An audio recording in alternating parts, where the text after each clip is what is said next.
Fala pessoal, tudo bem com vocês? Hoje estamos aqui com uma ilustre presença para um assunto que eu gosto muito de ouvir, de ler, de conversar sobre, que é a psicologia e a psicologia dentro do esporte. Hoje estamos com Gustavo Fressato e ele vai trazer a experiência dele nesse ramo e vai agregar bastante aí para vocês. Vamos ouvir o que ele tem para falar.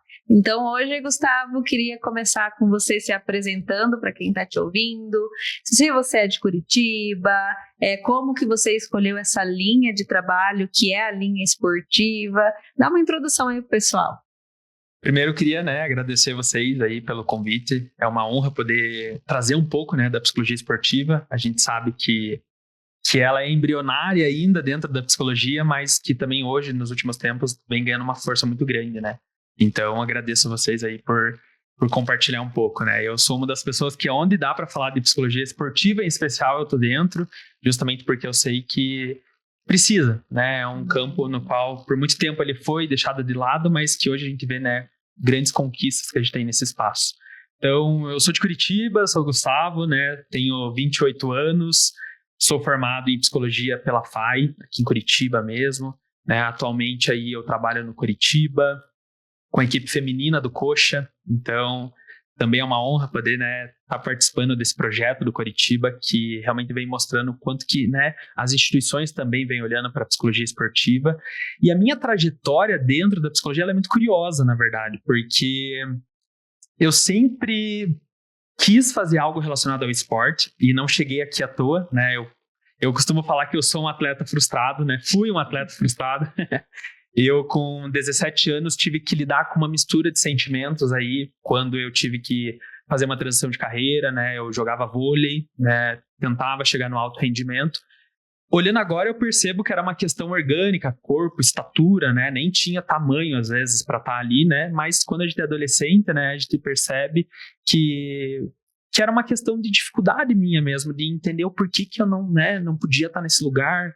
Eu me esforçava tanto, E por que eu não deu certo, Hoje eu entendo, Mas na época tive que me defender sozinho com tudo isso, Foi quando eu fui morar fora, Acho que nesse processo de descoberta também aí, que eu vou fazer, agora que eu não vou ser atleta, Que eu fui morar fora, passei um tempo na Suécia e depois voltei para o Brasil, Tentando entender o que eu ia fazer. Tava lá na Suécia, tava feliz, mas não tava também, porque eu sentia que eu tinha que ter aí uma identidade, O que eu vou fazer? O trabalho hoje é uma necessidade para nós, Que daí eu comecei nos cursinhos mesmo, preparatórios ali, teve uma feira, e daí eu vi a psicologia, Foi quando eu vi a psicologia. Mas antes disso, assim, eu pensei muito em fazer educação física, Acho que quando falam em esporte, a primeira coisa que vem na cabeça, é a educação física.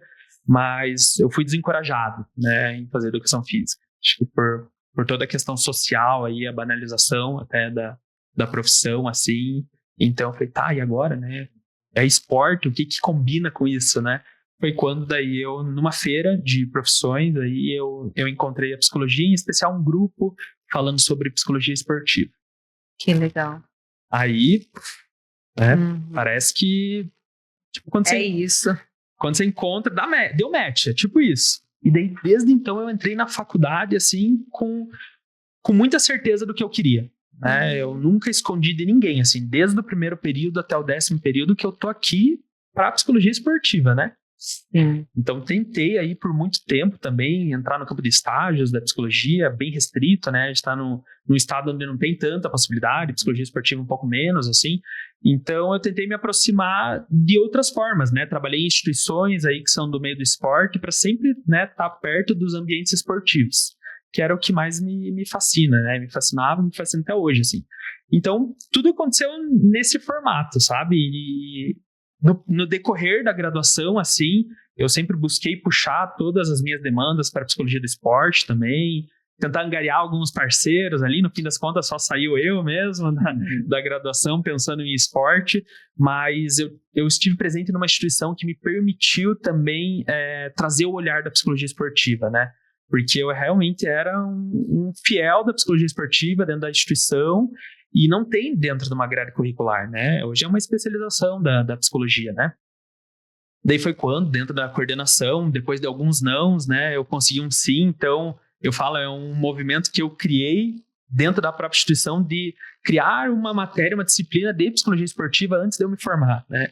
Consegui isso com eles, né? Mostrei para eles a importância, assim. Então foi legal. Foi uma forma que eu me aproximei bastante da profissão e eu vejo tudo, né, visualizando desde o começo, né? Acho que eu sempre quis isso, então eu me via, né? Eu sempre visualizava eu fazendo o que eu queria fazer. Não é à toa que daí eu me formei, né? E antes mesmo de formar, eu tive um convite aí para trabalhar no Coritiba. Então hoje estou lá atendendo, né, no Coritiba propriamente dito, como psicólogo esportivo, e também aí nas demandas individuais, né, também sou psicólogo clínico esportivo, atuo daí com atletas de diferentes demandas, daí no aspecto mais individual, né.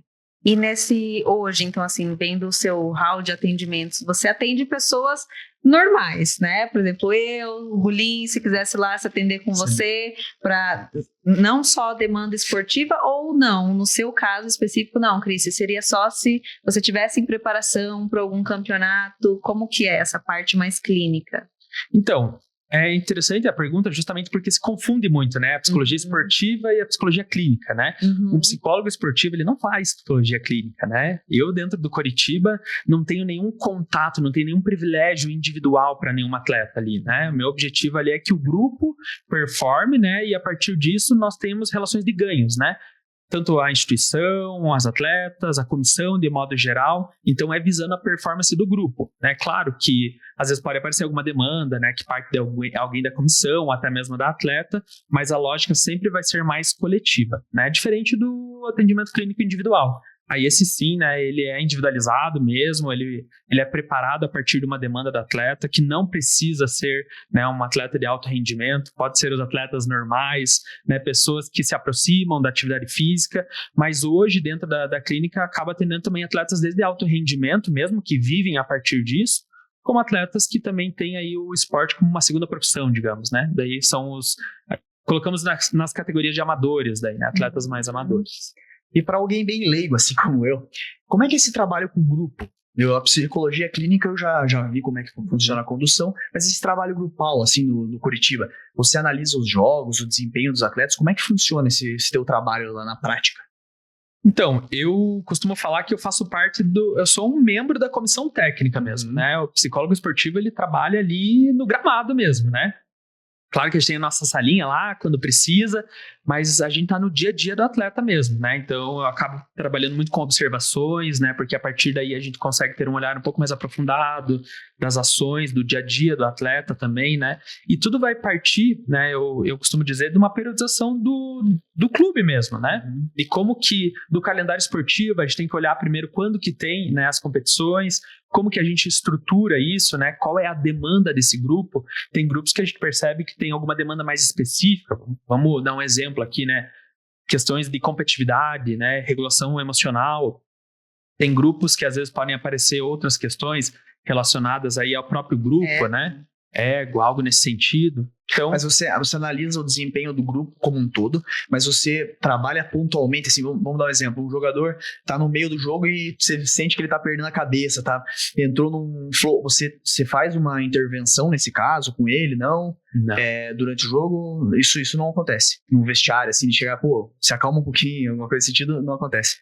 Olha, a gente trabalha muito com depende, né? Porque também depende do nosso treinador, né? Tudo depende da logística que o treinador adota, né? Eu já tive treinadores que permitiam entrar num vestiário, por exemplo, e já tive treinadores que não gostam, né? Mas, por exemplo, o psicólogo do esporte, ele não tá ali, por exemplo, junto com a comissão no dia do jogo, propriamente dito ali no banco de reservas, por exemplo. Né? Ele não atua dessa forma, né? Justamente ainda por uma questão até mesmo de aproximação da prática, né? Psicologia ainda dentro do futebol, que ela está crescendo, estão vendo a importância, mas a nossa observação é de maior distância mesmo, né? Claro que o que a gente puder instrumentalizar essa atleta para que ela se sinta confiante, né? Por isso que a gente trabalha em grupo, para que não ocorra, né, situações desagradáveis ali dentro do campo, mas também depende, né, porque é tão imprevisível um jogo, né, de futebol, que no fim das contas, às vezes, por mais que você instrumentalize, é uma questão emocional da pessoa, né, às vezes ela vai ter que lidar da forma como dá. Aí depois sim, acho que cabe né, dependendo da demanda ali, né, principalmente se o treinador, alguém da comissão fala, e a partir das nossas observações ali, né, eu e psicologia, a gente chegar para a atleta, conversar com ela e falar um pouco sobre aquele jogo, né? É algo bem comum, na verdade. Então, a gente trabalha muito com essa parte mais de observação, né? E como você atua muito na área, acho que a primeira pergunta que vale trazer aqui como curiosidade é: qual é o primeiro enfrentamento que você colocaria como top 1 que as pessoas, no geral, têm que lidar na vida delas, assim? Eu sei que muito depende, né? Mas acaba que tem um certo caminho que acaba sendo parecido, né? Acho que assim como na nutrição tem uma demanda que aparece mais, por exemplo, a pessoa gosta muito de doce, aparece recorrente, né, na nutrição. Acho que deve ter isso assim nessa linha, na linha de psicologia, na psicologia do esporte. Qual que é o primeiro enfrentamento que você diria que é o mais frequente de você ter que tratar, de você ter que abordar nessa linha de trabalho, você diria? A partir da minha ótica, assim, eu vejo que tem duas demandas que realmente trazem muitos emparelhamentos, né, que a gente acaba vendo com muita recorrência, que é a questão da ansiedade hoje, né, muito presente para atletas, né, e isso no fim das contas é uma epidemia meio que global aí, né, talvez nacional, né, porque o Brasil, né, vem mostrando para nós em dados aí que é o país com maior números de afastamentos, né? É um país mais ansioso do planeta. Burnout, né? Dentro do esporte a gente fala aí em overtraining, né? Então, realmente isso aparece muito, questões relacionadas à ansiedade e as suas ramificações, né? Sim. E também questões de comparação, né? Eu acho que esses dois andam lado a lado. A comparação, ela aparece muito também, porque em algum movimento, assim, tem muito a ver com a autoestima do atleta, a identidade dele, que faz com que o rendimento caia também, né? Porque se em algum momento você tá duvidando da tua confiança ali, né? Você percebe, né, essa queda no teu rendimento. Então, a tua autoestima baixa, né? Então, tem muito a ver com a eficácia desse atleta. Então, é algo que eu percebo muito e é uma das demandas que mais aparece. Tanto no clube, né, como algo natural, né, mas também, em especial, muito mais nos atendimentos individuais. Sim. E pegando esse gancho que você trouxe da ansiedade, eu concordo que é um dos problemas mais atuais que nós temos. Como que nós lidamos com a ansiedade na sua perspectiva? Assim, o que falta para a gente ser menos ansioso e conseguir lidar melhor com as coisas que temos que fazer na nossa rotina, assim? Até como atleta, tá chegando competição, tô ficando ansioso. Depois ele vai deixar a dica pra nós o que fazer. A primeira competição que tem CF League daqui a pouco. Tá chegando. A gente vai ser a sua primeira competição, então. Essa pergunta é muito boa, justamente porque, no fim das contas, ninguém quer, né, ficar ansioso ou ter ansiedade. Aí, pra mim, começa aí já, né, o possível erro, né? Justamente porque a ansiedade, ela é uma emoção natural. Todos nós temos. Talvez se não tivéssemos ansiedade, a gente nem levantaria da cama querendo, né, ir treinar, por exemplo, né, visando uma competição, né?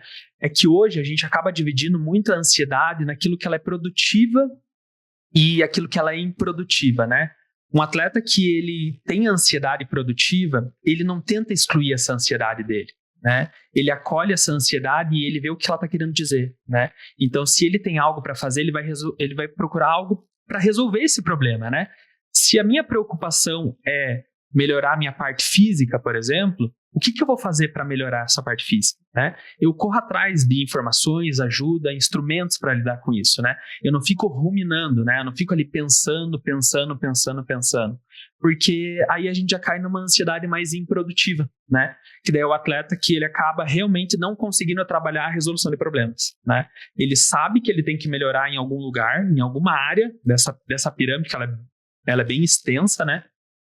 Mas ele fica muito no campo da suposição, né? Eu acho que eu deveria fazer isso, eu poderia fazer aquilo. Então, o excesso de pensamentos faz com que essa ansiedade ela só aumente de frequência, né? E a partir disso não vai trabalhar a resolução de problemas, né? Justamente porque aquilo se intensificou muito, né? E o atleta ele realmente não consegue ir para ação, porque ele está muito preso nos pensamentos dele, né? Então, hoje isso realmente é algo que eu venho percebendo muito, né? Através de leituras que diferenciar aquilo que é produtivo e aquilo que é improdutivo é muito importante. Porque senão a gente já cai na armadilha de não querer ter ansiedade. Mas isso não é possível, Não tem como uma pessoa não ter ansiedade, né? Tem como eu ter uma ansiedade regulada, né? Tem como eu regular ela e entender o que ela está querendo dizer. Mas excluir ela faz com que eu fique mais ansioso ainda. E como que você chegou no CrossFit em si? Foi na parte como atleta, já como psicólogo? Como é que foi? Conta pra gente como é que você chegou no nosso mundo, né, que é o CrossFit. Massa. Cara, CrossFit também, acho que como outras áreas da minha vida, veio porque eu não me encontrava em nenhuma outra modalidade, né? Tirando o vôlei. Começou aí, né? Claro que tem uma lógica, né? Que você vai lá, faz a sua academia, mas eu não me via fazendo isso, né? Foi quando eu realmente encontrei o CrossFit. Eu faço há 7 anos CrossFit. E me encantou talvez por essa pluralidade, né? Porque nem estava na psicologia, mas olha como o movimento social ele é importante, né? Foi a primeira coisa que me chamou a atenção, né? Me sentir parte de um grupo, né? Lembrarem do meu nome, saber quem eu sou, né? Ser abordado por um treinador de um jeito diferente, né? Então isso me encantou, e pelo dinamismo da própria prática, assim, né? Então eu comecei como uma pessoa que estava buscando, né, alguma outra coisa que não fosse o vôlei, né? E até então estou na prática aí há 7 anos. Realmente, eu digo, não me vejo fazendo outra coisa. Claro que acho que todo mundo já teve aí uma leve traição com o CrossFit, né? Já tive também meus problemas, meu momento de procurar alguma outra coisa para fazer, mas sempre acaba voltando porque eu vejo de uma forma muito mais amplificada hoje, né? Eu vejo que o CrossFit ele traz aquilo que o ser humano precisa mesmo, né? Que é esse movimento mais social, que talvez a gente não encontre em nenhum outro lugar que não seja no CrossFit, né? Justamente essa comunidade, essas pessoas que às vezes empurram e puxam a gente, né? Naquele dia que você não tá muito bem, não tá afim, né? Então, foi isso, né? Eu percebi que foi isso que me encantou e que faz eu até hoje querer mais e mais no CrossFit. O CrossFit, o fundador do CrossFit, o Greg Glassman, ele dizia que o CrossFit era um barco salva-vidas num oceano de doenças crônicas. E ele focava muito que uma das doenças crônicas era a depressão. E talvez a maior das 10 que ele elencava. E eu também sinto o que você pontuou agora é um fator crucial da elevação do CrossFit frente a outras modalidades fitness, que é a comunidade, que é o grupo. Mas eu sei que é difícil, você estar treinando, você não deixa de ser psicólogo quando você está treinando, né? Uhum. Você consegue fazer uma análise, assim, do que você vê na box mesmo, se o pessoal procura por uma depressão, procura para fazer parte de uma comunidade, ou procura para postar corrida com o coleguinha, o que você mais vê, assim, como um ponto que você olha e fala, no meu consultório eu ia tratar isso aqui. Olha, um pouco de cada coisa, né? Vou dizer que, assim, eu tenho o CrossFit como uma válvula de escape para mim, né? Faz parte do meu dia. Então, na maior parte das vezes, eu me permito ser o Gustavo lá, sabe? Eu tento realmente não analisar, justamente porque senão caio numa armadilha que não é saudável para mim daí também, né? Porque eu tô indo lá para treinar, né? E não para trabalhar, propriamente dito. Porque senão eu também acabo entrando muito nessa lógica de, né, a todo momento tá tendo uma identidade única, né, trabalhando no esporte, analisando o tempo inteiro. Então eu acabo sempre tentando levar o papel Gustavo lá, né, o que vai fazer, o que também pode errar, o que também se permite, né, às vezes diminuir a carga. Mas o que eu vejo, trazendo um pouco para a tua pergunta, é que sim, né, o que a gente vê é um pouco de cada coisa. Tem aquela galera que gosta de competir um contra o outro, mas eu já vou amplificando, né? Eu vejo aquela senhora de 60 anos que tá treinando também, que no fim das contas, né? O que passa na cabeça, né? Uma senhora de 60 anos fazendo CrossFit, né? Por exemplo, né? E a gente vê aí que tem essa questão também relacionada ali a atletas que não são os atletas propriamente fitness, né? Que nós falamos aí, são atletas que realmente estão buscando, assim como eu, quando comecei, encontrar uma modalidade esportiva, né? Então eu vejo que tem de tudo um pouco, sabe? Mas não tem como não associar mesmo a questão psicológica, né? Porque pode ver que em algum movimento sempre tem a ver com a psicologia, né? Tem a ver com o cara que talvez ali ele tá acima do peso e ele quer melhorar a visão que ele tem sobre ele mesmo, né? Tem a senhora ali que está procurando uma prática porque está visando qualidade de vida. Então tem muita coisa ali, sabe? E eu acho que isso que me fascina no CrossFit, assim.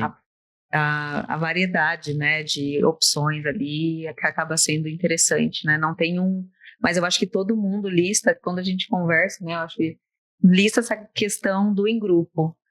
da comunidade, de estar lá dividindo as coisas com mais gente, porque quem não gosta disso não fica no cross, né? Eu acho que o perfil em comum ali da nossa sociedade do cross é isso, é a comunidade, é um ajudar o outro. É claro que tem a competitividade entre algumas pessoas, mas eu acho que isso é o que fascina a maior parte de todo mundo, né?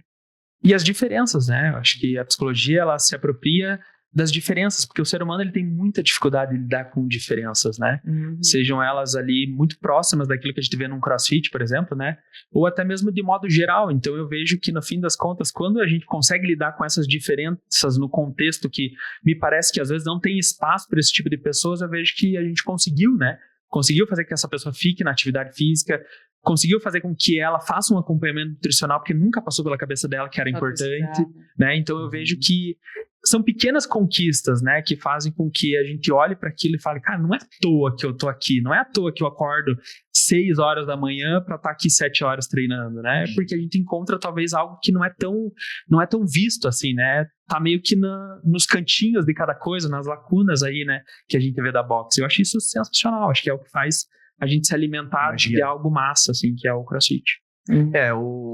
Esse espírito de comunidade, do encontrar algo mais, eu acho que foi o que criou o nome da CrossFit, porque as pessoas pregando o esporte, lembra no começo quando você entra numa box, só fala de CrossFit. Os amigos falam, já vem ele lá de novo.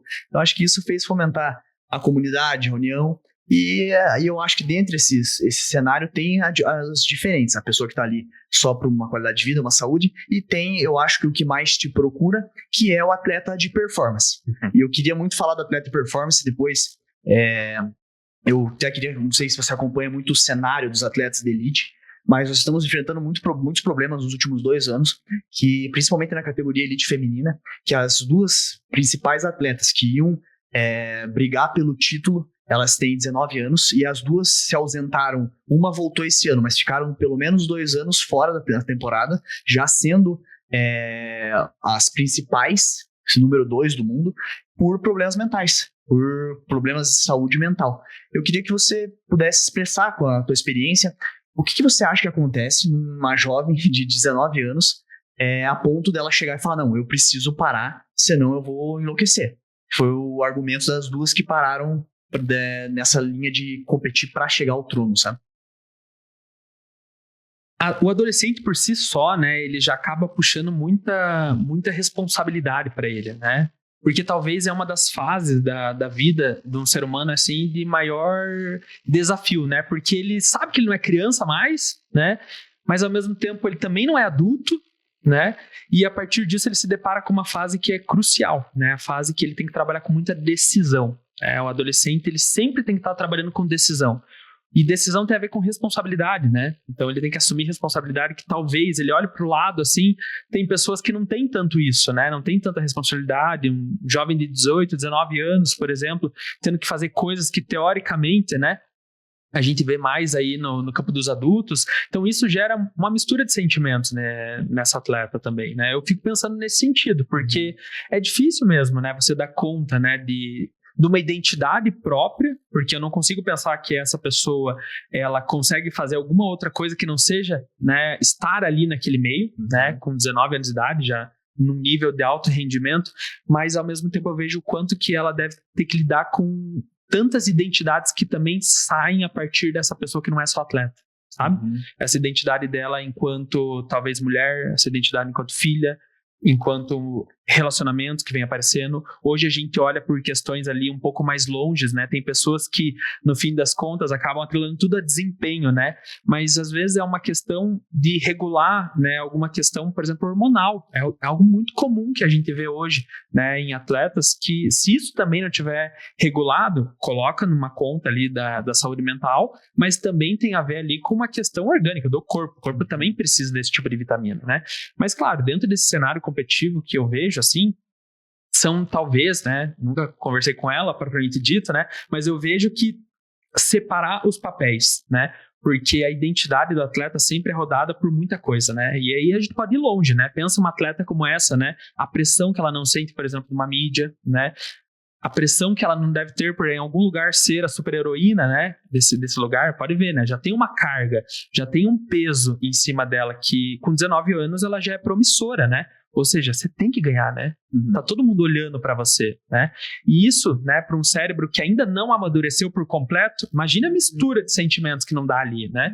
Então, tudo isso, para mim, em algum movimento deve, né, atrapalhar o desempenho, trazer muitas dúvidas, né? Então, a saúde mental vem justamente nesse sentido, né? Poder mostrar para a pessoa que às vezes é importante ela olhar para um lugar que dentro do campo competitivo nunca foi olhado, né? Que é essa questão da saúde mental. Você acha que as redes sociais, elas estão potencializando essa pressão sobre essas atletas mais novas? Eu pergunto porque eu vejo a melhor atleta de CrossFit de todos os tempos, a Tia Cartuni, ela se desafia em novos esportes, e tipo, ela já é campeã do CrossFit, tipo, muito renomada, daí ela vai pra Hyrox, aí ela tenta ir pra Olimpíadas de Inverno, ela vai pra Olimpíadas, tipo, parece que ela tem uma gana por... E as atletas mais novas, eu não sei se pela exposição na rede social nessa fase de adolescência que você tá falando, eu não sei se isso pode ser um fator determinante para essa nova geração tendo esses problemas psicológicos mais cedo? Olha, há grandes chances, né? Não é algo estático assim, né? Porque a gente vê que hoje tem muitos movimentos que às vezes favorecem também, né?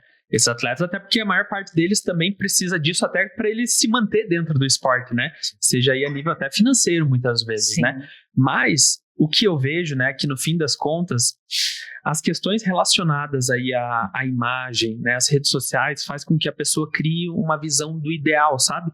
Aquilo que eu queria ser, porque ninguém posta nas redes sociais, né, o seu lado, os seus fracassos, os seus erros, aquilo que você teve que lidar, que no fim das contas, né, também tem a ver com a tua performance, né? E daí eu acho que é aí que aparece para mim, né? Aí que me indaga bastante, justamente porque ali todo mundo só posta o lado bom de ser atleta, né? E o que eu vejo, assim, a minha contribuição para tudo que você falou, é como você falou, a formação não completa. Então, a pessoa não tem uma inteligência emocional tão aperfeiçoada para conseguir lidar com uma fase de vida, né, que é uma fase de muita decisão. E, às vezes, sabe quando a pessoa só vai indo, e de repente ela se vê num lugar e ela fala, opa, agora a coisa é buraco mais embaixo? Eu falo assim, como atleta amadora mesmo, né? Eu já me senti do tipo, eu tô indo. Aí eu comecei a ir, eu falei, opa, aqui o buraco é mais embaixo, eu tenho que me dedicar mais. Eu quero me dedicar mais. E então eu acho que vai nesse ponto de enfrentamento, de questionamento, e às vezes a pessoa vê que não faz tanto sentido, né? É difícil, depois mais pra frente quero conversar quando você falou até no momento de parar de ser atleta, né, a vida pós ser atleta, seja amador ou profissional, e que tem esse enfrentamento aí. Mas você tocou num ponto bem importante, Guling, a questão das redes sociais, que você falou no começo, Gus, que é a questão da comparação, né? Então tem essa comparação, e o que eu acho que é mais difícil no esporte é que o esporte é comparação. Você vai competir do lado de alguém, então eu tô me comparando com alguém que é mais forte que eu, que alguém que é mais rápido que eu, ou que o meu ponto forte nesse atributo seja melhor, então nesse eu tô mais confiante. Como lidar com essa questão da não comparação, sendo que o esporte é uma comparação? Sabe como? Sim. Muito bom. Se conhecendo, né?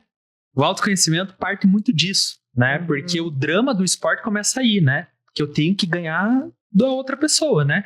E como que eu faço, então, né? Se eu tenho que ganhar, mas ao mesmo tempo, né?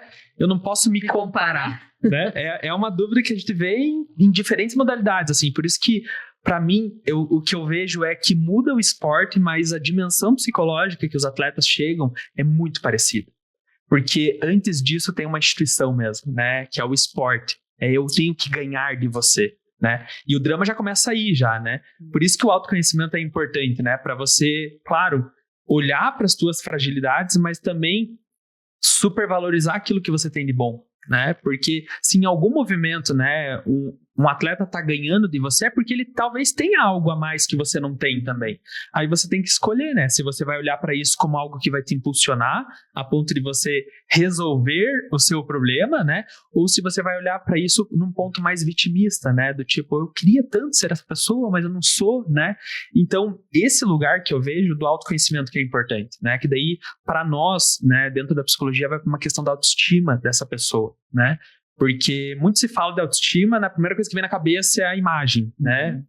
O corpo que a gente olha no espelho é importante, também faz parte, né, de um pilar e consequência da da prática esportiva. Mas aí o buraco vai mais embaixo, né? Porque a gente começa a ver que tem a ver com a autoeficácia desse atleta.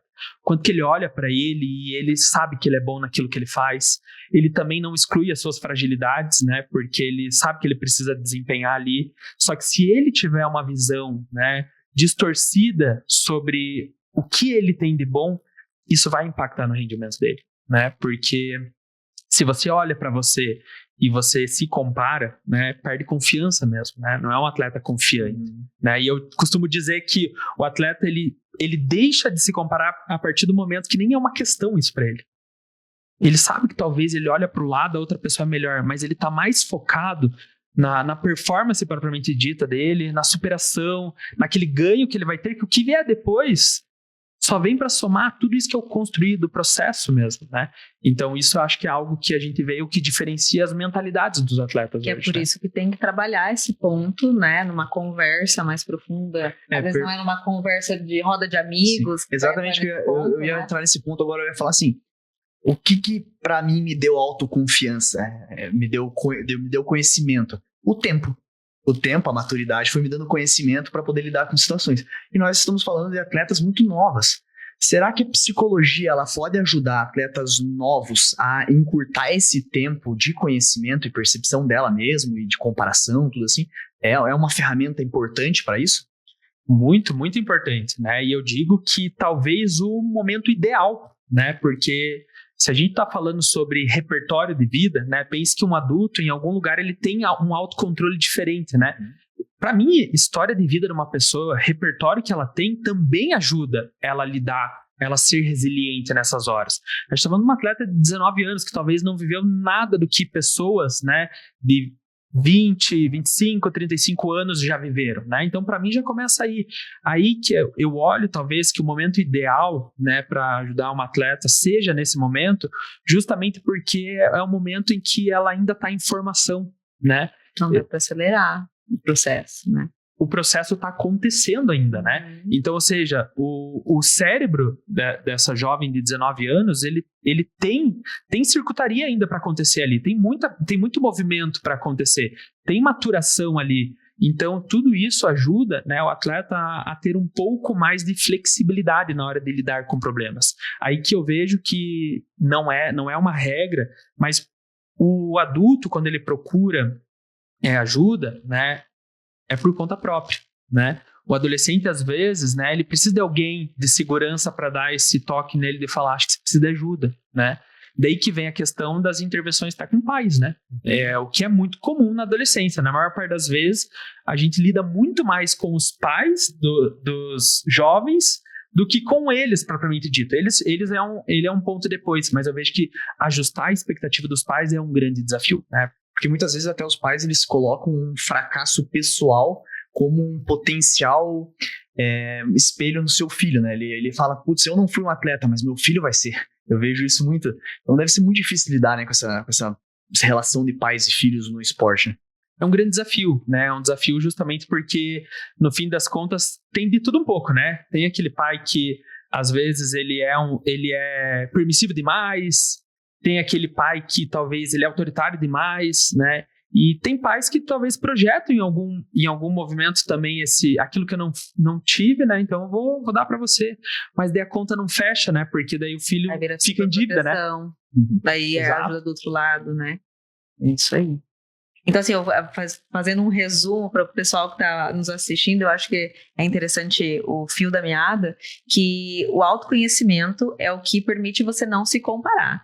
Então, seria aquele certo tipo de pensamento. Ok, você é bom, mas eu também sou bom.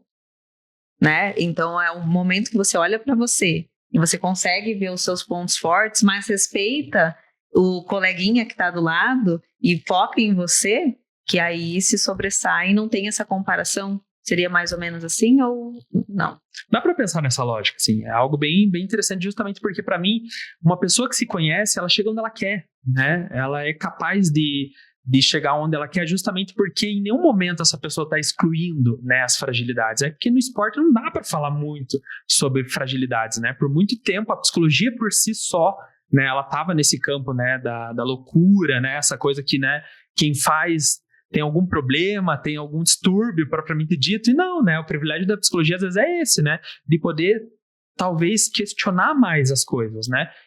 Repensar mais a forma como a gente olha para uma situação, se não tem um jeito diferente para olhar, talvez um pouco como você falou, né, ali no começo, e tudo isso a gente vê que tem a ver com autoconhecimento, né, até porque a partir disso a gente começa a ramificar, né, você começa a ir para outros lugares. Até uma das perguntas que eu faço muito para os atletas de modo geral é assim, quem que é teu ídolo, né, ou tua ídola de modo geral, né, porque a partir daí a gente já começa também a ver em quem que eu me espelho, né. Daí a gente vai para as redes sociais também, né? Para ver se é algo que é mais natural, se é algo que é muito projetado, né? E tudo isso eu vejo que, para mim, é de uma base do autoconhecimento. Acho que esse é o ponto-chave. E, Gus, existe uma idade, assim, que você... Vamos dar exemplo, assim, esportes com categorias, né? Acho que o futebol é assim, tem sub-15. O CrossFit tem o teens até 17 anos. Tem uma idade ideal para não atrapalhar aquela fase da infância do atleta, do futuro atleta, e que projete um bom acréscimo para ele? Assim, tem uma idade ideal para te procurar, vamos dar um exemplo? Olha, acho que depende, né? Porque no fim das contas, eu acabo atendendo mais atletas adolescentes, assim, né? Não tenho repertório clínico com crianças, assim.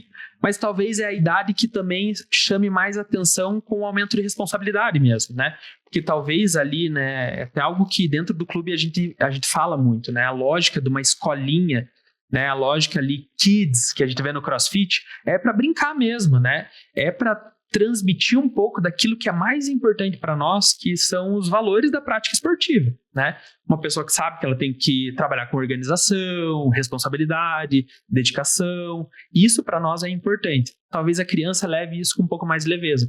Agora o adolescente, por ele estar, né, amadurecendo, crescendo, se desenvolvendo, ele realmente já não leva isso mais na brincadeira, né? Ele já assume mais responsabilidade.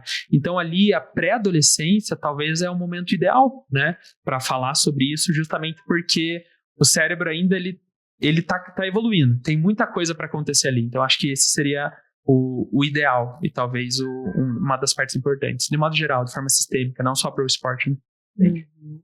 E como a psicologia é sistêmica, né, não tem como separar, como que a gente pode lidar com o enfrentamento do prazer do agora versus o prazer longínquo do eu tenho que abrir mão de algumas coisas para estar aqui treinando, eu tenho que abrir mão de algumas coisas para depois ter um resultado maior, que eu vejo isso uma dificuldade muito grande associado com a ansiedade que a gente já tocou antes, né? Uhum. Tipo, querer fazer tudo ao mesmo tempo e não conseguir dar conta de tudo. Tem até um estudo, vou comentar com certeza, Deus conhece esse estudo, é bem interessante, que foi feito em Stanford na época de 60 e 70, onde era com crianças esse estudo. Chegava um instrutor lá, ele dava um marshmallow para a criança e saía da sala. Ele falava, se você não comer um marshmallow em 5 minutos, você vai ganhar 2 no final. E aí filmava as crianças comendo, né? E a maioria delas comiam marshmallow e não aguentava esperar para ganhar 2. Poucas crianças assim do estudo conseguiram não comer um marshmallow para esperar o segundo. Ou seja, é suportar a dor, suportar aquele momento de eu sei que eu preciso me dedicar por algo maior, nessa rotina do esporte, que eu acho que esse é um ponto muito chave, né, de saber que é um processo, que saber que não é rápido, então é sustentar aquele momento de desconforto para depois ter um benefício daquilo, né? Como que dá pra gente abordar isso um pouco na nossa vivência do dia a dia, que isso eu acho que traz para tudo, até para alimentação, trazendo pro meu lado, quanto no esporte, assim? Para todos nós, né, sustentar um desconforto para ter alguma recompensa é muito desafiador, né? Porque a lógica de tempo é para todos, né? Do adolescente, para nós, o tempo está correndo igual, né? A questão, acho que dentro até um pouco daquilo que tu trouxe ali no começo, né? Essa questão do como é difícil se manter no aqui e agora, né? Fazendo aquilo que é importante, uma coisa de cada vez, né? Mas o adolescente, eu vejo que talvez eles, né? Eles realmente tenham gratificações muito rápidas, né? Principalmente porque ele tem a escola, né? Propriamente dita, e depois disso não tem, né, o que fazer. O Estatuto da Criança e do Adolescente, ele nos mostra que a única obrigação de um jovem é estudar. Qualquer outra coisa que ele queira fazer pode ser feita desde que não atrapalhe os estudos, né? E claro que hoje, a gente olhando para isso, né, que bom que é num espaço como o esporte, né, para falar e fazer isso, né? Caso contrário, a gente perde muitas crianças justamente por isso, por não estar no meio do esporte, por exemplo, né?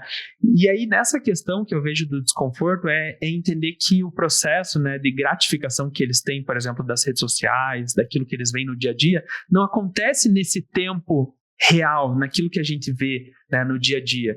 E aí que eu digo, né, muito para os atletas que eu acompanho, seja a nível individual ou mesmo no clube, é ver se é aquilo que você gosta mesmo.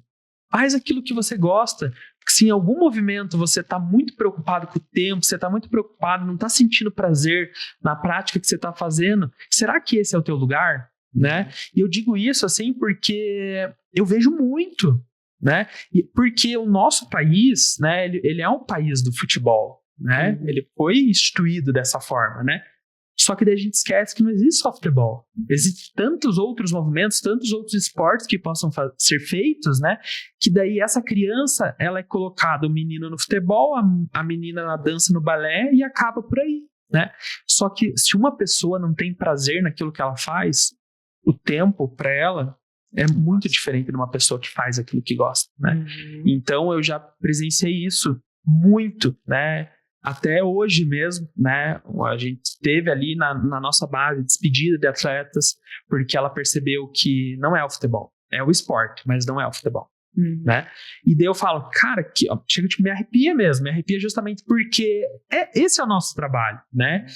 Trazer uma pessoa para um ambiente esportivo, né, e mostrar para ela que não existe só futebol, né?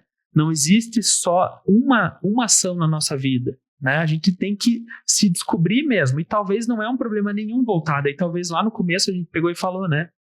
Talvez uma pessoa mude de opinião amanhã, né? Mas é porque hoje que ela experimentou aquilo, ela viu que era aquilo outro que ela gostava, e o adolescente ele precisa disso, né? Ele precisa estar em diferentes ambientes para ver o que ele mais gosta, né? A gente não ser consumido por uma lógica social de que homens fazem futebol e mulheres fazem balé, por exemplo. E na vida adulta, assim, o suportar o chato, porque às vezes a gente gosta do cross, mas não gosta de fazer, sei lá, 1 hora de remo, fazer uma coisa... Tem algum modo de deixar mais tolerável ou de deixar mais confortável o desconforto? Olha que terreno complexo e delicado aí, porque realmente eu vejo que não sei se tem uma fórmula exata para isso, né? Não sei se eu conseguiria, se existisse, talvez eu entregaria, assim, algo, cara, leia isso que talvez você vai chegar numa resposta, né? Para mim, assim, diferente de nós, os adolescentes, eles não têm muita escolha, né? Eles têm que, a maior parte deles, fazer aquilo que é dito para eles fazerem, né? Eles não têm muita opinião, assim, né? E por isso que eu vejo que talvez falar com os pais, né, mostrar a importância disso é uma chave para a gente tentar, talvez, deixar esse desconforto um pouco mais, né, confortável. Só que tirar o desconforto, acho que é a mesma coisa para mim de que tentar não ter ansiedade, sabe? Eu também penso assim, porque às vezes você tirar o desconforto, você não vai premiar o atleta. Tipo, parece que o desconforto é o que faz o resultado ser prazeroso. Pô, eu remei, eu fiz, pô, eu evoluí, eu ganhei. Então, é um programa de recompensa diferente. Mas o que você abordou antes, Gus, os Estados Unidos usam muito o CrossFit, por ser movimentos variados, na formação de atletas. Porque ali abre o leque para o atleta ter contato com outras modalidades, se é a ginástica, se é o LPO, se é uma performance mais atlética de atletismo, de esportes com bola. Então eu acho que é bem interessante e se questionava muito, assim, no método de treinamento da CrossFit no começo, que ele era muito militarizado, e os fundadores ainda falavam, não, mas nas escolas eles são usados como formação. E eu lembro que na época que eu entrei no CrossFit ficava assim, porra, é um programa militar para criança, será que isso vai realmente formar bons cidadãos ou vai colocar eles numa caixa que a gente não vai ficar muito, todo mundo vai ser muito bom naquilo ali só, sabe? Não vai ter um algo a mais. Você acredita que o CrossFit, ele consegue proporcionar novos desafios para pessoas que são focadas no esporte desde cedo? Tipo, você veio do vôlei, você foi pro CrossFit, você tem aquela ambição maior no esporte do que você tinha no vôlei, por estar num formato diferente ou não? Eu sempre fui atleta, eu vou fazer o que tiver que fazer e o resultado vai vir? Olha, uma boa pergunta, né? Porque eu vejo que talvez isso, né? No Brasil, não sei se nós conseguiríamos, né? Chegar nesse lugar, assim, né? Eu não consigo pensar que a gente não precisaria de um incentivo maior, né? Para que a gente pudesse realmente, né, trazer mais pessoas, né, para que possam se apropriar daquilo que hoje nós sabemos que é um privilégio, né? É um privilégio hoje fazer CrossFit, né? É um privilégio em diferentes movimentos, assim. Então, o incentivo deveria partir de cima mesmo, né? Eu consigo pensar que sim, eu acho que seria incrível, porque quem consegue olhar o CrossFit com uma camada um pouco mais superior daquilo que ele prescreve, que não é só aquilo que a gente ouve, né? Vai virar um pneu ali, correr na rua. Vai correr na rua, você tá pagando para isso, né? Então isso é um recorte do que é o CrossFit, né? Nós acessamos o CrossFit talvez numa profundidade muito maior, né? Só que é aí que eu vejo, né? Que entra para mim essa questão da institucional mesmo, né? Que nós poderíamos ter desde que existisse, né? Alguém para nos dar suporte, para realmente preparar essas pessoas para que elas possam acessar um esporte que na maior parte das vezes não é de livre acesso para todo mundo, né? E aí a gente falou lá que você ia dar as dicas do ansiedade pré-campeonato, né? Eu tô ansiosa CFI aí, daqui 2 semanas. Tá aí, né? Saber sobre qual seria essa diminuição da ansiedade pré-campeonato, pré-prova, ou, né, não é excluir, mas sim associar, mas deixar de um jeito mais leve. Então, para mim, né, a gente poderia iniciar ali com algo relacionado à respiração, justamente porque isso, né, tem os estudos mesmo, né, que comprovam, né, que a pessoa, né, ela diminui a frequência cardíaca dela, automaticamente aumenta o foco, porque ela não utiliza o sistema límbico daí, né, que é o sistema das emoções, né, no fim das contas, a pessoa está utilizando mais a capacidade cognitiva dela, né, atenção, que é o que a gente mais precisa na hora de performar, foco, né, se você está confiante naquilo que você fez, né, se você está com a emoção regulada, é o foco que precisa para você realmente ir lá e dar conta das suas demandas. E o que eu vejo, assim, que eu sempre apresento muito para os atletas, é a visualização. Né? A visualização, já tem estudos que comprovam que o ser humano aprende visualizando, né? Então, o atleta por si só, né, ele tem uma margem de erro, isso numa competição, muito baixa, né? Talvez é isso que precisa para desestabilizar ele por completo. E a gente sabe que o cross tem muito disso, né? O CrossFit, ele realmente, às vezes, é questão de segundo, né? Que você perde ou ganha da outra pessoa. Então, visualizar também é muito importante, né? Justamente porque é o único momento que você vai ter o controle da situação, né? Eu acho que aí entra também outro ponto muito importante, né? É controlar aquilo que é possível, né? Tem coisas que fazem parte do ambiente competitivo, que é aquilo que tu disse mesmo, né? É um esporte de comparação, já tem um pódio ali, né? Então, não tem como eu controlar isso, né? Eu posso me monitorar. Então, focar naquilo que você tem controle, que é o importante. Daí que a gente fala dessa respiração, da autofala positiva, né? Hoje que eu vejo é que, mais uma vez, os estudos vêm mostrando para nós, né? Foi feito recentemente com atletas de corrida, né? Pegaram atletas de corrida que corriam e eles tinham falas mais positivas enquanto eles corriam determinado percurso. Eles saíram em vantagem daqueles que realmente entraram com pensamentos mais sabotadores, né? Que realmente tentava puxar eles para baixo, né? Então, a autofala é para valorizar a tua autoestima também, a tua autoeficácia, né? Então, a autofala positiva é justamente para que a gente possa ter essa emoção, mas de uma forma mais agradável, né? Porque você consegue sempre se sustentar ali. E eu até falo, assim, que tem atletas meus, né, que adotam, às vezes, tipo, elástico, né? Desenha alguma coisa na mão, porque às vezes é tudo tão rápido que o fato dele olhar, ele já lembra qual que é o objetivo disso, né? Por que eu uso essa pulseira? Por que eu fiz esse desenho? Tem algumas atletas, dependendo que a gente faz, até alguns emblemas, alguma coisa, para que a pessoa possa olhar para aquilo e lembrar do que a gente construiu juntos, né? Em sessões. Então, para mim, seria algo nesse movimento, assim, né? Que eu poderia passar aqui agora para todos os atletas, né? Que vão competir, o CF tá aí, mas, assim, de modo geral também, né? Para a gente levar para o nosso dia a dia, né? que seria essa respiração, autofala positiva, visualizar, controlar aquilo que você consegue, não ficar preocupado, né? Olhando para o lado, assim, e vendo que a pessoa talvez já passou você. Talvez isso já é um indício que, né, você precisa voltar para o momento presente, voltar para aquilo que você tem controle, né? E existe alguma dica para aquele atleta que já tá mais master, assim, tipo eu, que já entra na arena, já não tem mais aquele friozinho na barriga, sabe, que entra mais desligado, aquele pensamento, vou fazer o meu melhor, mas parece que falta aquele fogo que tem na pessoa de 22, 23 anos, de não, eu quero ser o campeão, eu quero ser o melhor. Tem alguma coisa que a psicologia pode fazer por esse atleta, assim? Que bom que você chegou nesse momento. É isso que eu posso... Sou eu. Que bom, justamente porque talvez é isso, né? Você não tem mais 22 anos, né? Hoje você já tá crescendo, né? Seja a nível maturacional aí em relação ao esporte, mas também talvez acho que as idades vão trazendo para nós diferenças daquilo que você hoje visa. Talvez quando você tinha 22 anos você visava a competição completamente diferente do que você tem hoje, né? Eu sempre costumo falar para o atleta sentir o que ele sente, perceber, né? O que ele sente depois que ele tá numa competição, né? Que emoção que vem, né? Porque para mim, né, é natural talvez, né, você não tenha pensamento, é sinal que você está mais focado, né? Eu consigo pensar nesse sentido, porque senão a gente também busca sempre alguma coisa, né, para a gente ser consumido, né? Porque no esporte você sempre tem que estar, né, desempenho.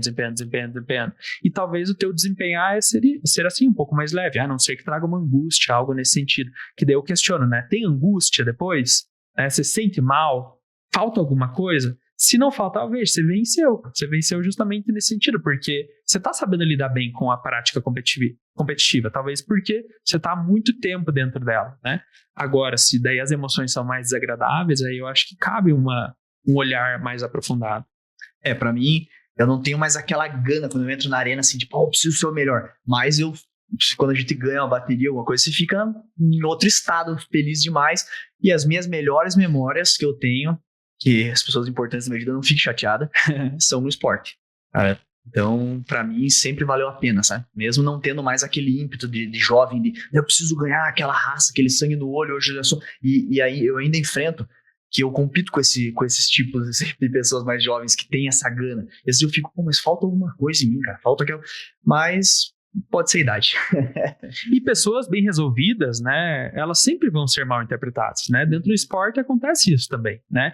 Você tem que pagar o preço de ser bem resolvido, né? Porque no fim das contas, a lógica mais comum é isso, né? Olhar para o outro, olha lá o drama, né? Eu tenho que ganhar dele. Talvez você já transcendeu em algum lugar nesse sentido, né? Não sei se eu preciso ganhar ou se, para mim, estar aqui já é uma vitória propriamente dita, né? E a consequência disso vai ser, né? Subir num pódio, ganhar um prêmio, ganhar um dinheiro em relação a isso. Mas eu vejo que bancar essa nossa identidade dentro do esporte é um dos maiores desafios que, inclusive, né, Kátia Rubio vem mostrando muito, né? Dentro das nossas leituras, assim, que a identidade do atleta, ela chama atenção, né? Daí que vem essa questão da transição, né? Não dá para comparar alguém de 22 anos, né, com hoje, por exemplo, né? Que é uma lógica injusta, né? Porque só você, com a idade que tu tem, sabe o que você tem que fazer para estar ali, né? Talvez o jovem de 22 anos, ele realmente possa fazer tudo que hoje, talvez você, com todas as demandas que você tem, não tem mais como fazer, né? Então... acho que é algo nesse sentido pra mim. Que eu só pra te cortar, Cris. Outro ponto que eu acho engraçado, assim, um atleta mais novo, ele acha a desculpa em tudo. O fulano de tal usa hormônio, não sei o que. O atleta mais velho não, cara. O atleta mais velho, ele já tá assim, não, tipo, puta, eu errei nessa prova. Ele já assume mais a responsabilidade sobre a sua performance. Eu acho isso muito interessante. Talvez porque em algum momento a gente já foi também essa pessoa, né? Esse adolescente, né? Que no fim das contas a gente para ver, assim, que nada como ser resiliente mesmo, né? Acho que talvez, né? Aí que vem aquilo que eu disse, né? A história de vida de uma pessoa conta muito. Olha, imagina o que tu não passou desde todo esse tempo, né? Num ambiente competitivo, né? Para chegar hoje aqui e falar isso com mais naturalidade, né? Porque eu vejo que ser resiliente é porque já deve ter passado por tanto desafio aí, né? Que daí talvez hoje você já tenha uma visão um pouco diferente, né, em relação a tudo isso, né? E eu gostei bastante disso que você falou, da forma de falar consigo mesma. Agora eu vou até contar histórias minhas mesmo, sabe? Antigamente eu falava comigo, não erra. Eu falava quando eu ia fazer um LPO, porque LPO pra mim é difícil. Eu falava assim, não erra. E eu percebi que eu falava muito não, sabe? Eu usava o não. E para mim o não tem uma sobrecarga pesada, sabe? E a partir do momento eu mudei as falas que eu começava a falar comigo, né? Eu comecei a falar assim, vai lá, você consegue, você já fez esse peso. Vai, só mais um minuto. Vai lá, sabe? Mudei a forma de falar comigo mesma durante o exercício físico e a longevidade, até onde eu vou, até onde eu sustento, começou a se sustentar um tempo maior. Várias vezes eu já conversei com pessoas assim que eu falo, o diferencial às vezes, em alguns momentos do atleta que é tão bem condicionado quanto o outro, é quanto ele consegue sustentar a dor. É até onde a cabeça dele deixa ele ir, né? Então eu acho que isso que você falou é perfeito em como a pessoa se trata durante o exercício físico. Às vezes eu observo assistindo, né? Assistindo as pessoas, tem gente que fica fazendo assim, sabe? Tipo, meio que brigando você vê a pessoa meio que brigando com ela mesma. Eu já vi isso em várias pessoas, não sei se você já reparou assim, que eu vejo a pessoa falando, ela não tá bem com ela ali no meio do campeonato, assim, é legal de notar isso, eu observo, gosto de observar. Então, a forma de se tratar, eu acho que é muito, você falou assim, é muito chave pro atleta mesmo, porque às vezes se põe num momento de muita pressão, que todo mundo quer performar, só que de uma forma ruim, né, não se automotivando, né, colocando de uma forma, você tem que fazer, né. Então, isso achei bem legal, assim. Pra gente não ser consumido, né, por essa lógica que não tá no nosso controle, né? No fim das contas, realmente eu tenho que ganhar, né, da outra pessoa se eu viso isso, né? Mas que seja de uma forma leve, né? Que seja numa postura menos punitiva, né? Valorizando as coisas boas que tem, né? Porque senão a gente cai nessa armadilha de supervalorizar só o negativo, né? Aquilo que acontece de ruim, né? Eu que trabalho muito com atletas da elite, estou em muito contato com eles, eu vejo que o fator pressão de competição é muito importante. Tipo, tem atleta que performa muito bem em competições menores. Aí um atleta que você costuma ver ele na arena, assim, um campeonato tipo um Monstar, fala, pô, esse cara tá voando. Cara, um mês depois tem um campeonato, uma magnitude maior, ele se apaga de um jeito, cara, que tipo, você fala, mas o que aconteceu com esse atleta? Por isso que hoje, pra mim, quando eu vou fazer uma análise de avaliação de quem vai performar melhor, que eu faço muito isso nos vídeos que eu trago, eu analiso muito a performance em grandes competições. Às vezes é um cara que compete muito pouco, mas é um cara que na pressão ele sobressai. Eu acho que esse é o principal ponto de um atleta, sabe? É saber suportar a pressão. Aí, usar ferramentas como a psicologia, esses pensamentos positivos, sabe? Eu tenho um pensamento positivo meu no meio de uma prova que é assim, tem 4 rounds. Eu chego no terceiro round e eu falo assim, esse é o pior. Passou esse já era, cara. Porque daí é o último. E isso vai me dando força e foram uns gatilhos mentais que eu fui usando. Mas a minha colocação que eu queria fazer pro Gus é o seguinte.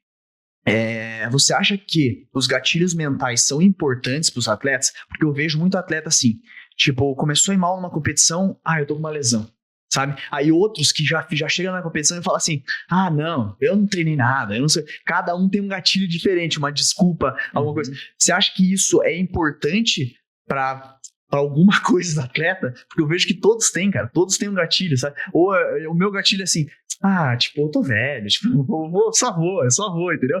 E é um gatilho que parece que me dá uma segurança, me dá uma tranquilidade, sabe?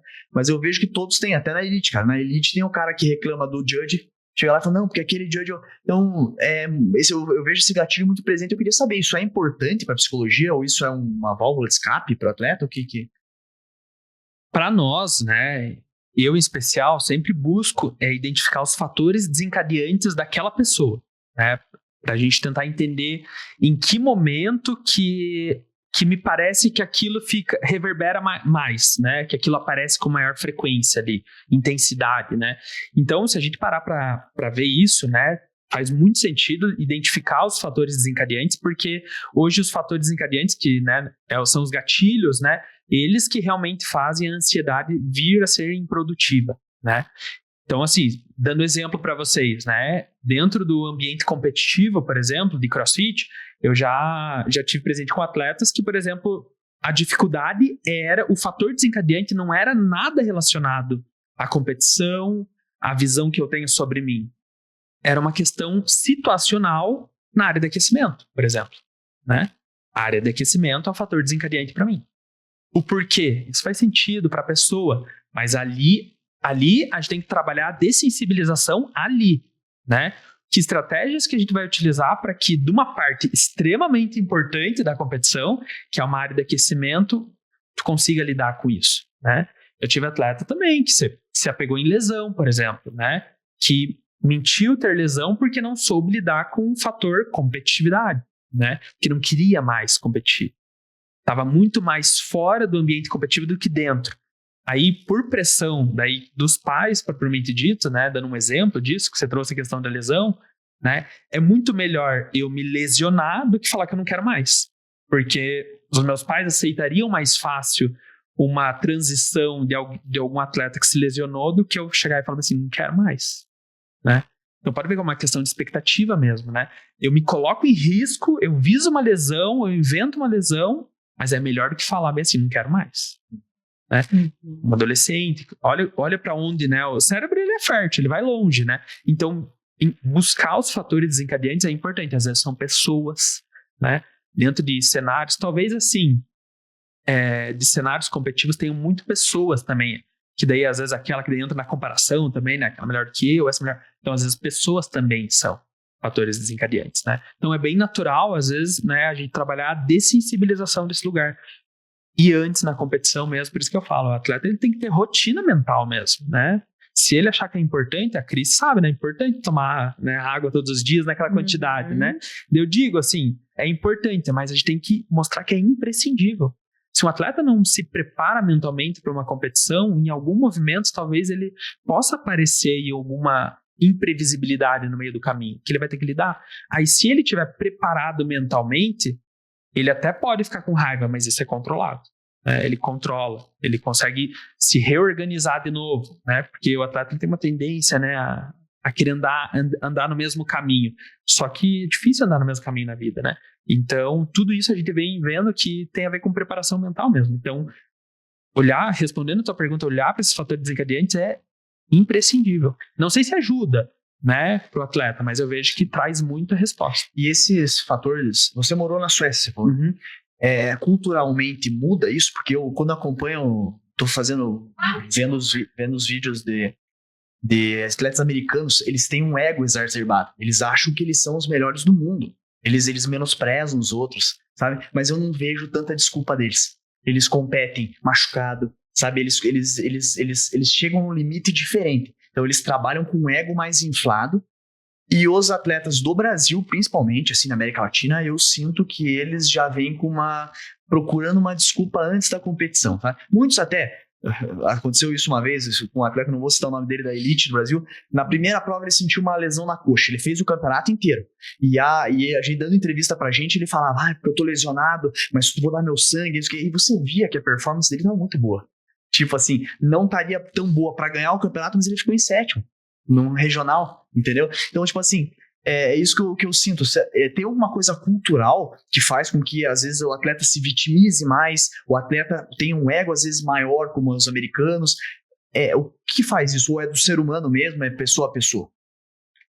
Eu não tenho uma opinião formada disso, assim, que eu nunca tinha parado para pensar, assim, nesse sentido, né, dessa questão egóica propriamente dita. Mas o que eu vejo, assim, talvez comparando, né, culturas, que para mim isso impacta diretamente, né? Essa questão cultural, ela vai impactar justamente porque o latino, ele tem uma tendência, né, a ser, isso é do meu repertório, do que eu vejo, né, disso que eu vivenciei, essa coisa do amparo, né, ele precisa se sentir abraçado, ele quer realmente muitos holofotes, né, ele precisa em algum movimento tá assim, né, em evidência, caso contrário, tem dificuldade de lidar com isso, né.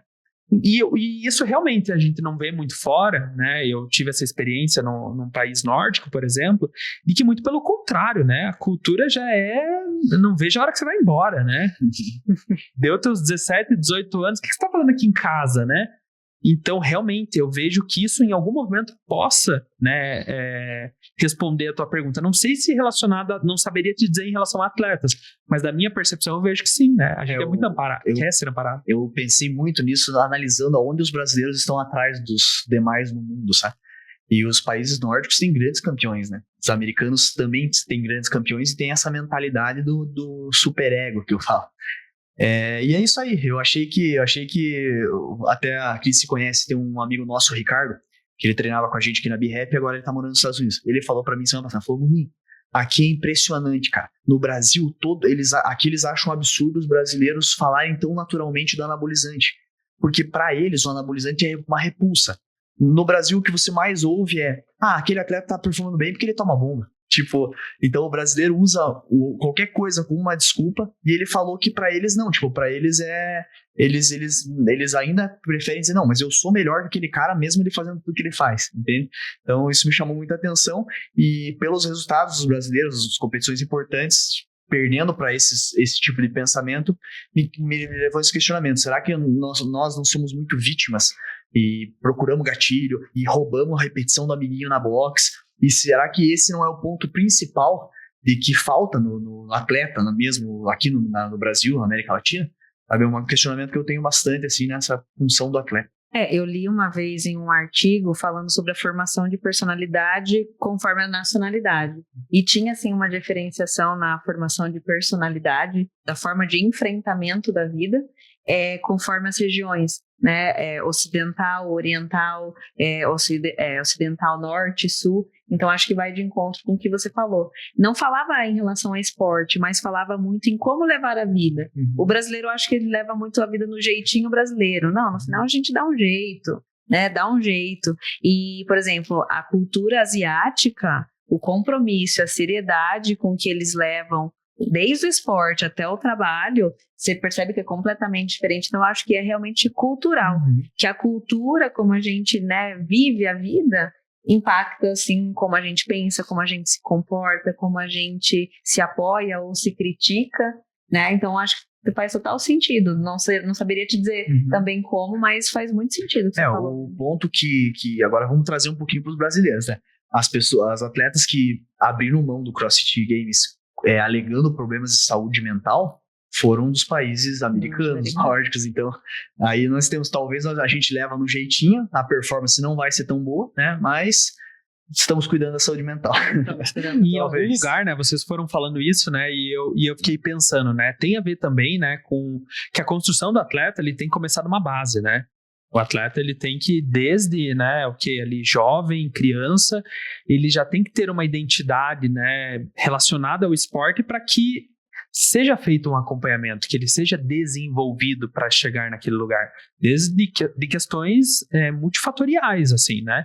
Então, olhar para isso é olhar para os incentivos que certos países têm, que para nós é o contrário, né? Primeiro você tem que fazer alguma coisa para depois você ganhar, né? Lá é o contrário, né? Você ganha primeiro, daí você vê o que você me entrega, né?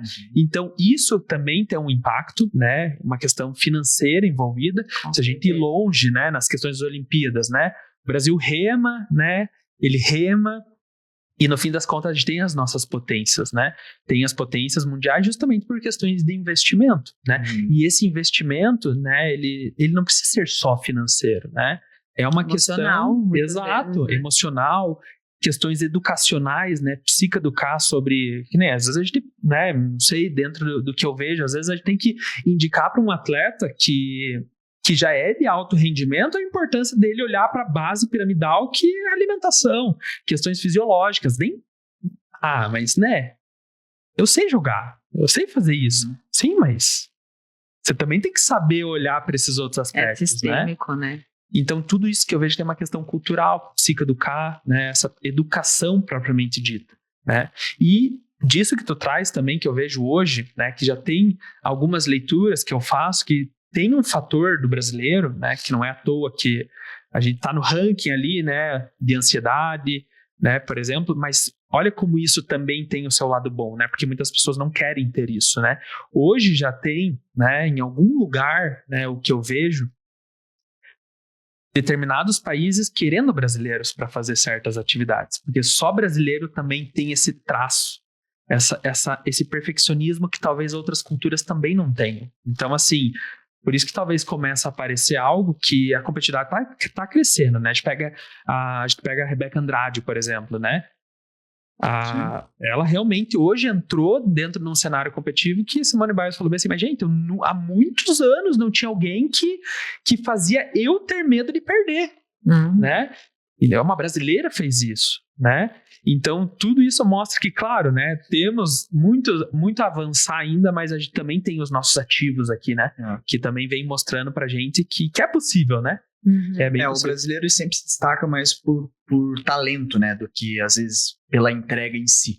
Os americanos, os nórdicos, parece que a entrega, o sistema funciona mais, por isso até que eles ganham mais medalhas que a gente. Mas você tocou num ponto importante agora, que foi a Simone Biles. Ela que chegou no auge de ser uma multicampeã e abandonou uma Olimpíadas com o foco da saúde mental, problemas psicológicos. Você acha que a psicologia esportiva ainda está engatinhando nos esportes de performance? Porque cara, me surpreendeu muito ela sair da Olimpíadas no meio da Olimpíadas. Eu achava compreensível, assim, um mês antes, ela dizia, não vou competir porque eu não estou me sentindo bem, sei lá, no meio da competição, sabe? Na época eu fiquei, nossa, será que eu não tenho suporte emocional? Ou alguém um psicólogo que instrua, que determine antes da competição, você não tá bem para competir, sabe? Então, será que tá engatinhando a psicologia esportiva, principalmente nos esportes de performance, assim? Eu vejo que ainda é difícil, acho que de modo geral, desassociar a psicologia por si só do campo da loucura, né? Ainda as pessoas colocam ainda a psicologia num compartimento, né, engavetado, né, de que não precisa, né? Eu tenho meu Deus, e talvez não, uma coisa complemente a outra, né? Então eu vejo que essa associação ainda cultural impacta muito, né, na hora de você saber ou não se eu levo um psicólogo junto comigo, se vai ser legal ou não ver que eu tenho um psicólogo junto comigo, porque por mais que seja esportivo, não deixa de ser psicólogo, né? Não deixa de ser realmente alguém ali que quer promover saúde mental. Então, eu vejo que a psicologia por si só sofre nesse sentido ainda, né? Temos muitas conquistas, mas não deixa de ser uma parte bem embrionária da esportiva ainda, né? Porque se a psicologia, né, instituição ainda sofre com isso, imagine, né, dentro desse contexto esportivo, né, onde realmente não dá para se falar disso, né? Ou se dá, você também tem que estar disposto a sustentar, né, esse fato de você sair de uma sala, né, de um psicólogo, né? E aí que eu falo, né, o quanto que enaltecemos, né, hoje clubes que tem, né, clubes que olham para isso, que nem eu estou numa instituição na qual é importante, faz parte do corpo, né, faz parte do corpo da comissão ter alguém assim, né? Então tudo para mim vem disso também, de uma dificuldade às vezes de você olhar e ver, né, que eu preciso de ajuda mesmo, porque a gente olha atletas, no fim das contas, né, muitas vezes o atleta sofre sozinho também, né, tem que dar conta de muita coisa sozinho, nem sempre tem suporte o tempo inteiro, né, então é para uma questão ali mesmo eu vejo até do atleta mesmo, né, eu também não vou pedir ajuda para tudo, eu tenho que conseguir dar conta das minhas demandas, né, mas quando essa demanda às vezes tá quase que estourando, mesmo assim ainda existe essa dificuldade de pedir ajuda, né, então para a psicologia de modo geral, acho que ainda é um desafio. Ganhamos muito espaço, mas tem muito ainda a explorar. Muito, muito. E um pouco antes da gente entrar aqui ao vivo para fazer o nosso podcast, a gente estava falando sobre a personalidade do atleta ser parte do ser, como um ser, né? Não é ele. Você não é não só atleta, mas você não é só atleta. Eu não sou só nutricionista, você não é só psicólogo. E uma das coisas que eu achei muito interessante que você tinha falado é como pensar em, ok, agora não quero mais crossfit, por exemplo, pra gente que tem um crossfit como amador, gosta de competir, de bancar, de sustentar, ok, não quero mais, que deve ser tão difícil quanto ir competir dando desculpa. Às vezes, eu acho que às vezes é mais difícil você desistir de um campeonato, como a Simone Biles fez, você falar, não, eu realmente cansei disso aqui.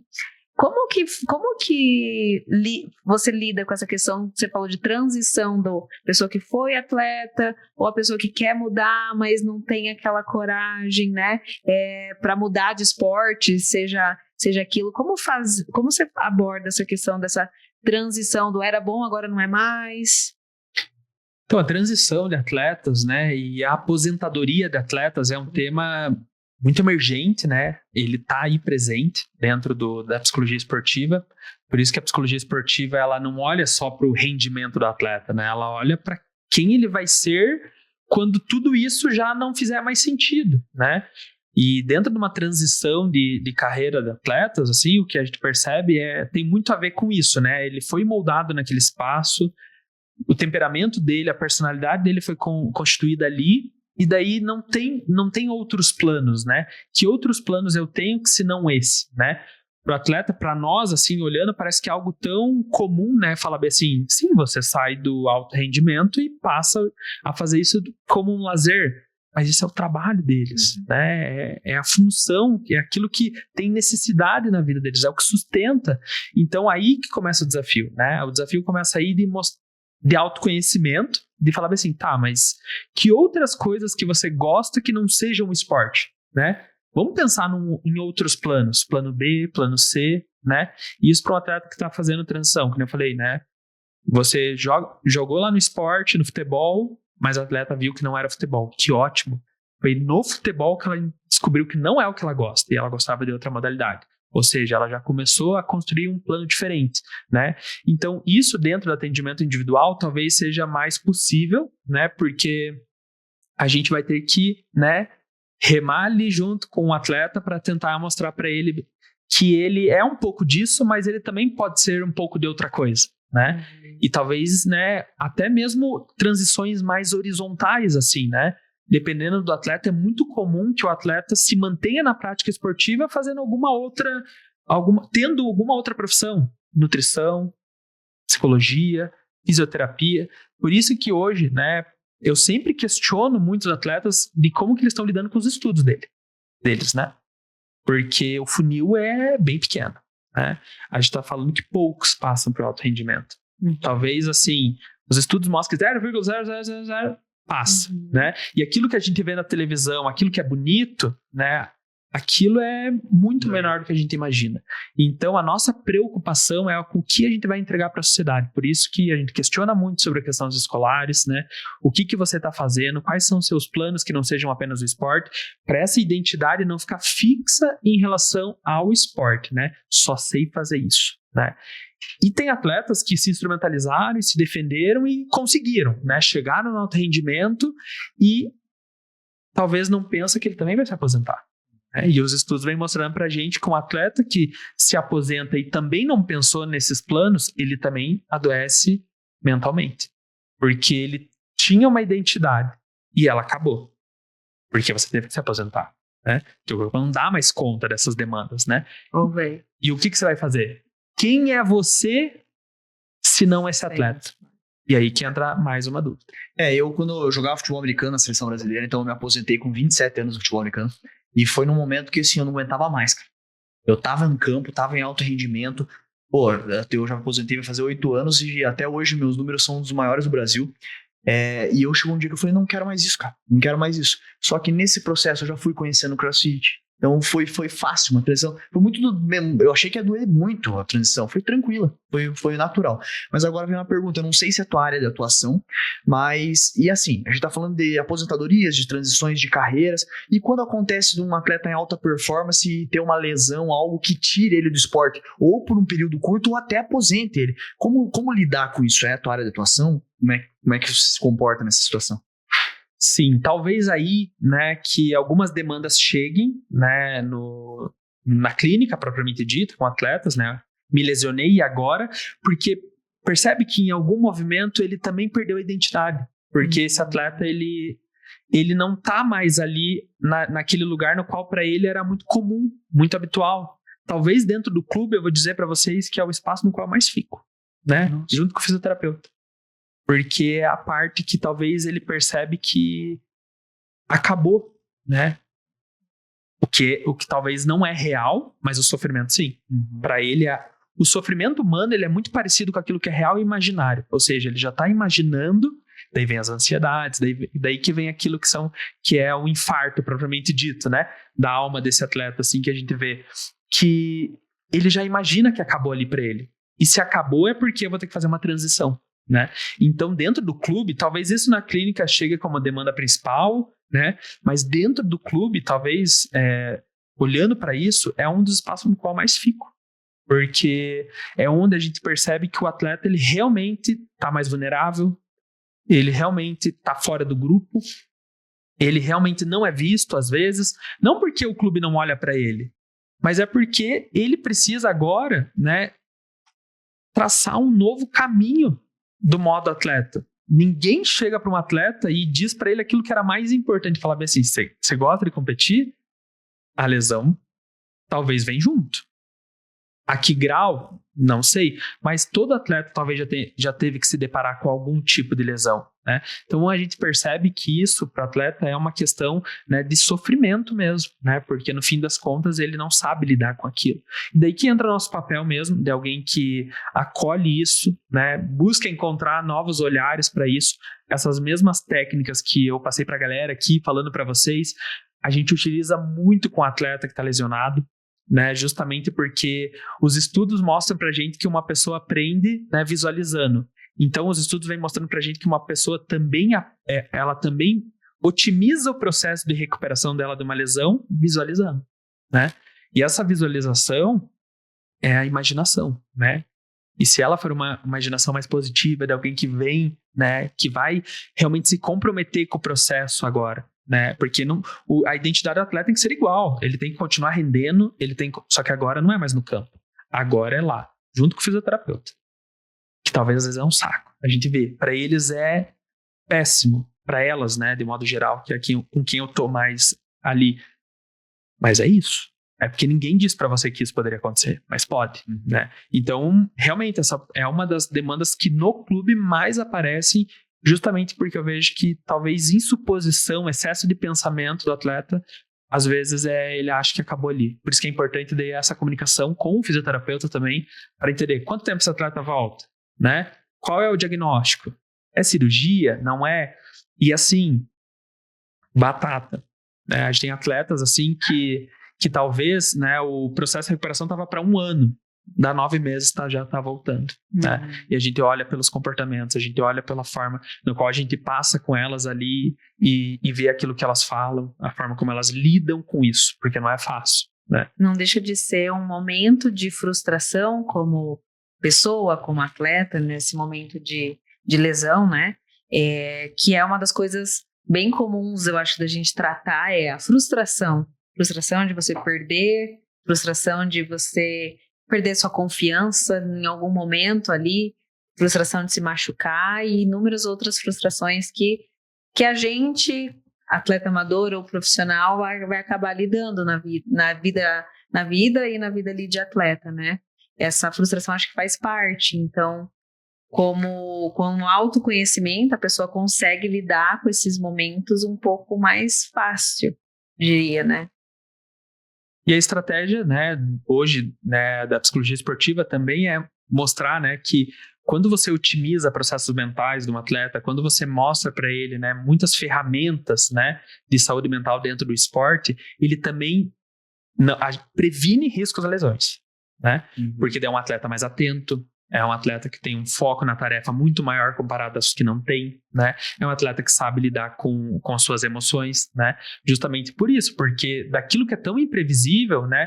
O atleta que ele tem uma regularidade maior, ele também em algum lugar sabe lidar melhor com o seu eu, e a consequência disso é ele também estar mais prevenido de possíveis lesões, né? Porque a gente percebe às vezes, né? Um atleta que é desatento, né?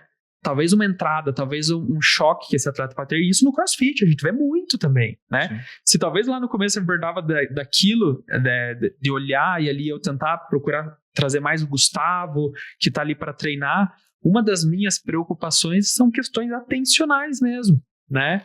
De que as pessoas estão fazendo movimentos que muitas vezes são movimentos, né, que não são fáceis, são movimentos para cima da cabeça, são movimentos no qual a gente sabe que tem, né, as suas questões ali, riscos, né?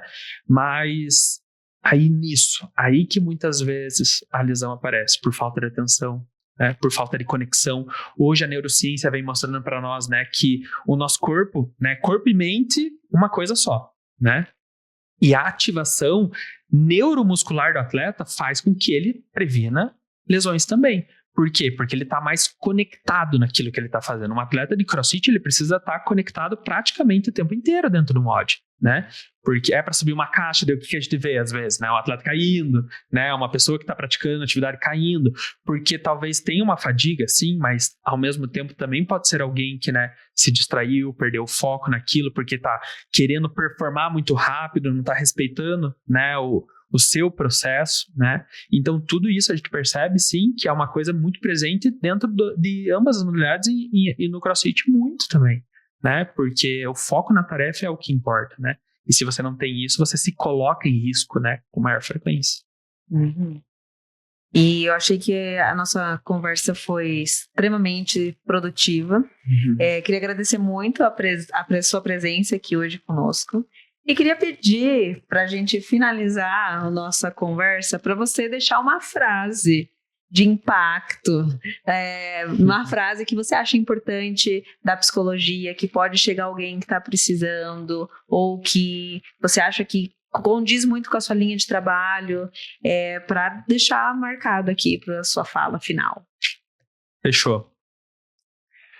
Para mim, né, um atleta ele sempre tem que saber e conseguir estabelecer os seus limites, né, diferenciar a voz que é sua da voz que é do outro, né. Se apegue aos teus valores, né, aquilo que é mais importante para você. Muitas vezes a gente tem que ir atrás, buscar, né, quais são esses nossos valores. Mas estabelecer esses limites é importante justamente para que a gente possa saber lidar com a imprevisibilidade que é a vida, de modo geral, porque dentro do esporte tem isso também.